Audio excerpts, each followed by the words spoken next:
الحمدللہ والصلاة والسلام علی رسول اللہ۔ جس شخص پر شارک مچھلی حملہ کر دے تو کیا اسے بھی شہید کہا جائے گا؟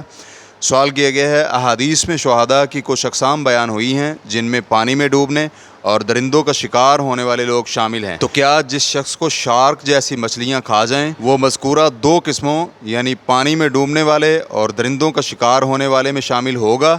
الجواب بعون اللہ سبحانہ وتعالی۔ اول، ڈوبنا شہادت ہے، جیسے کہ بخاری حدیث نمبر 2829 اور مسلم حدیث نمبر 1914 میں جناب ابو ہریرہ رضی اللہ عنہ سے مروی ہے کہ رسول اللہ صلی اللہ علیہ وآلہ وسلم نے فرمایا، 5 قسم کے لوگ شہید ہیں۔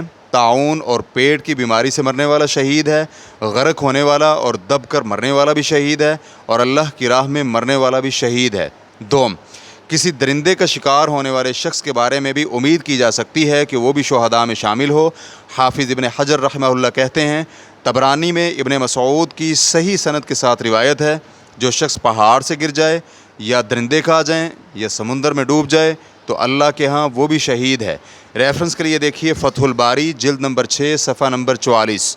سوم، شارک مچھلی کے تیز کچلی دار دانت ہوتے ہیں جن سے وہ شکار کرتی ہے، چنانچہ یہ مچھلی بھی درندوں میں شامل ہے، لیکن یہ بحری درندہ ہے، اس لیے شارک مچھلی کا شکار ہونے والے کے لیے امید کی جا سکتی ہے کہ وہ بھی شہداء میں شامل ہوگا، چاہے وہ آدمی شارک کا شکار ہونے سے پہلے پانی میں غرق ہونے کی وجہ سے فوت ہو یا شارک کے حملے کی وجہ سے فوت ہو۔